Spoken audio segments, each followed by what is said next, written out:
Panorama group, जो सोचता है वो करता है। पंछी को यही दाना होशियार करेगा, वो कह रहा था गिरफ्तार करेगा। पलते रहे जो ये जयचंद घरों में, फिर काम यही कल कोई गद्दार करेगा। उस पार वालों को ये अंदाजा नहीं था, इस पार वाला इतना बेकरार करेगा। वो शख्स तो हसीन है, बेहद हसीन, पर सूरत पर कैसे कोई एतवार करेगा। नमस्कार, आप देख रहे हैं न्यूज हाट। मैं हूं चंदन झा और सियासत की सिर्फ बातें और कई खबरें हैं। लेकिन सबसे पहले मोदी के दो मंत्री को बड़ी राहत मिली है। कौन कौन? तो एक है नित्यानंद राय और दूसरे मंत्री हैं डॉक्टर राजभूषण चौधरी निषाद। अब आपके मन में सवाल आएगा कि आखिर क्या हुआ दोनों मंत्री को, कैसे राहत मिल गई? तो दोनों पर अलग अलग मामले चल रहे थे कोर्ट में। सबसे पहले नित्यानंद राय, केंद्रीय गृह राज्य मंत्री हैं नित्यानंद राय, और उनको बड़ी राहत मिली है, पटना हाई कोर्ट से राहत मिली है। तो मामला क्या है? मामला उस वक्त का है जब नित्यानंद राय बिहार बीजेपी के अध्यक्ष हुआ करते थे। अररिया में उन्होंने एक भाषण दिया था और उस भाषण में जो एक प्रत्याशी थे चुनाव में, उनके खिलाफ में भाषण था और उस समय पर जो आरोप लगा कि आचार संहिता का उन्होंने उल्लंघन किया है। और उस भाषण में उन्होंने आईएसआई का जिक्र किया था, जो एक उग्रवादी संगठन है। इसी के खिलाफ में उस समय में उन पर जो है केस हुआ था और अररिया के कोर्ट से जो है इस पर संज्ञान लिया गया था। तो राहत यही मिली है कि हाई कोर्ट ने, जो उनके वकील हैं, उनकी दलील को सुनते हुए, और वकील, अब बहुत संक्षेप में हम बताने की कोशिश कर रहे हैं आपको कि वकील ने या दलील दी कि कहा कि आईएसआई एक उग्रवादी संगठन है, आतंकी संगठन है। इसका उन्होंने जिक्र किया है, इसका नाम लिया था, किसी धर्म संप्रदाय और जाति को की भावना को उन्होंने ठेस नहीं पहुंचाया और उनकी दलील से हाईकोर्ट सहमत हुआ। और जो आदेश, संज्ञान का जो आदेश अररिया कोर्ट से जारी हुआ था, उसको हाई कोर्ट ने उस आदेश को रद्द कर दिया है। जो निचली अदालत से आदेश आए थे उसको रद्द कर दिया है। तो एक बड़ी राहत है मोदी के मंत्री को। दूसरी खबर आपको बता रहे हैं और वो है डॉक्टर राजभूषण चौधरी निषाद को लेकर। यह भी मोदी कैबिनेट में मंत्री हैं और इनका भी मामला है, आपको कुछ आचार संहिता से ही जुड़ा हुआ मामला है। और इन पर आरोप लगा था उसी चुनाव में, 2019 का जो लोकसभा का चुनाव हुआ था। देखिए, राजनीति भी अजीब चीज होती है। 2019 के लोकसभा चुनाव में वह वीआईपी की पार्टी से वह चुनाव लड़े थे, चुनाव हार गए थे। अजय निषाद को जीत मिली थी और बाद में सियासत जब बदलती है, वही अजय निषाद उनको भाजपा में लेकर आते हैं। लेकिन जब 2024 का लोकसभा का चुनाव हुआ तो खेल बदल गया। अजय निषाद भाजपा से दूर चले गए, अभी फिलहाल कांग्रेस में है, और डॉक्टर राजभूषण चौधरी निषाद जो है चुनाव जीतते हैं और अभी मंत्री तो हैं ही, मोदी कैबिनेट में तो हैं ही।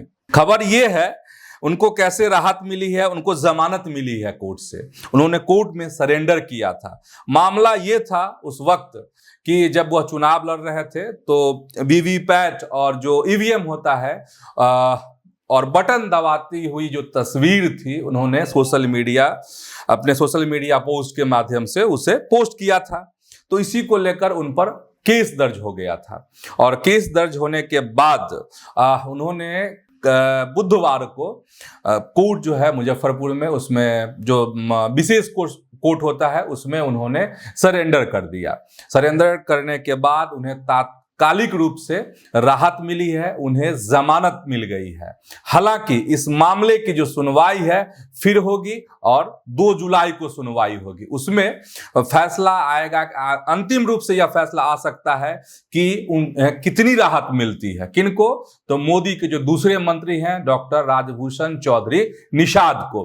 तो ये मोदी के 2 मंत्री को कैसे राहत मिली है, वह खबर हम आपको बता रहे थे। अब जरा बिहार पर आते हैं। और बिहार की अगर हम बात करेंगे तो एक खबर आज दिन भर एकदम सनसनाती हुई रही, और तेजस्वी यादव भी हमलावर रहे, पुलिस परेशान रही। खबर यही आप देख ही लिए होंगे न्यूज हाट पर वह वीडियो, और नहीं देखे हैं तो जाकर देख लीजिए। देखिए खबर ये है कि अशोक चौधरी, पोलो रोड, पटना के पोलो रोड की घटना है। अशोक चौधरी का जो सरकारी आवास है और एकदम पड़ोसी हैं तेजस्वी यादव, सामने में जो है रोड के उस तरफ जो है कई और मंत्रियों के आवास है, सरकारी आवास है। वहां पे सरकारी बड़े अफसर के भी आवास हैं, जज के भी आवास हैं पास में ही। तो अशोक चौधरी और तेजस्वी यादव के घर के समीप, आवास के समीप जो है वहां पे गोली चली, और खबर यही कि लूटपाट की नीयत से एक राहुल नाम का युवक था, उससे लूटपाट की कोशिश हुई और उसी दरमियान में गोली चली।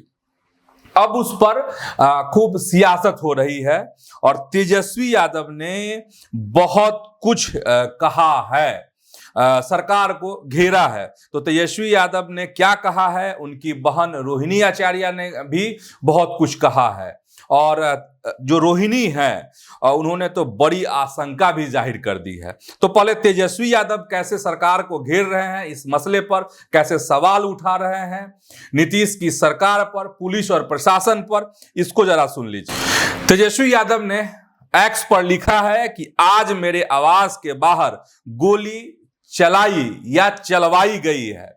एनडीए के राक्षस राज में सत्ता संरक्षित अपराधियों का मनोबल इतना बढ़ा हुआ है कि अपराधी हाई सिक्योरिटी जोन में कुछ ही दूरी पर, जहां राज्यपाल आवास है, राजभवन है, मुख्यमंत्री आवास है, नेता प्रतिपक्ष आवास है, न्यायाधीश आवास है, एयरपोर्ट है, वहां खूंखार अपराधी खुलेआम फायरिंग करते घूम रहे हैं। खबरदार कोई इसे जंगल राज कहेगा तो। वैसे भी कल प्रधानमंत्री बिहार आ रहे हैं, इसीलिए गोदी मीडिया को सकारात्मक छवि बनाए रखनी है।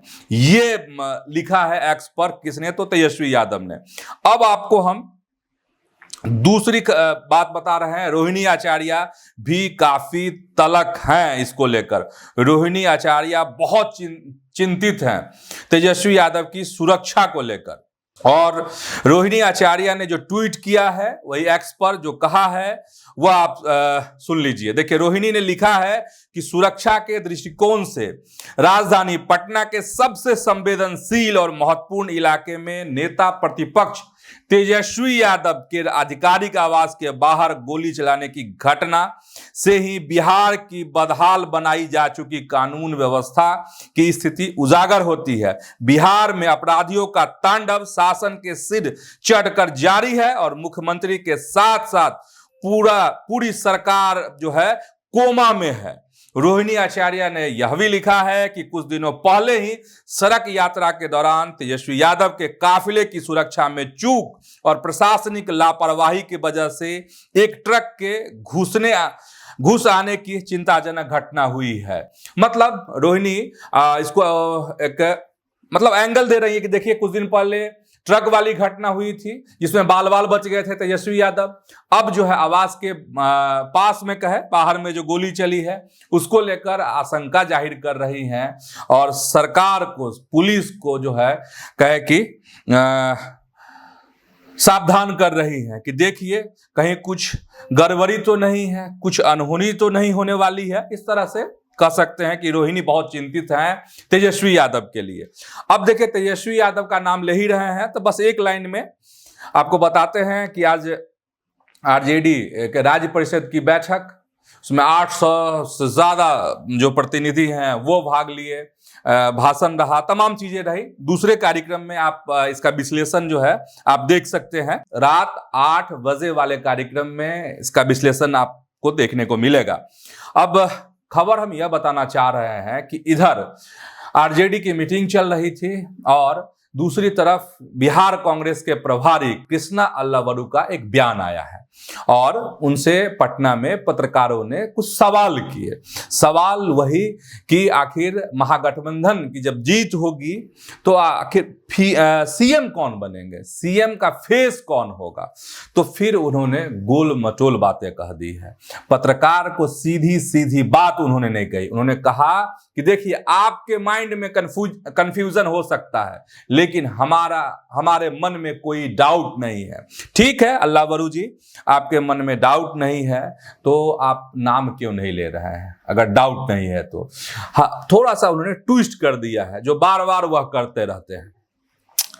और फिर एक बात उन्होंने बड़ी बात कही है, और बात उन्होंने कही कि देखिए, हम लोग बहुत मजबूती के साथ इंडिया गठबंधन, महागठबंधन जो है चुनाव लड़ेगा बिहार में सभी सीटों पर, और एक एक सीट पर हम लोग अपने, चाहे किसी भी दल के प्रतिनिधि हो, किसी भी दल के नेता हो, प्रत्याशी हो, हम लोग अपना मानकर वहां मेहनत करेंगे। ये अच्छी बात है।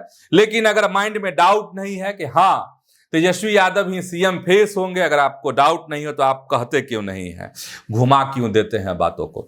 चलिए, ये खबर हो गई। अब आपको एक खबर और जो जरूरी है और सियासत से जुड़ी हुई खबर है। देखिए, बिहार विधानमंडल का मानसून सत्र आपको 21 जुलाई से शुरू होगा और 5 दिवसीय यह होगा सत्र, जिसमें आपको 25 जुलाई तक चलेगा।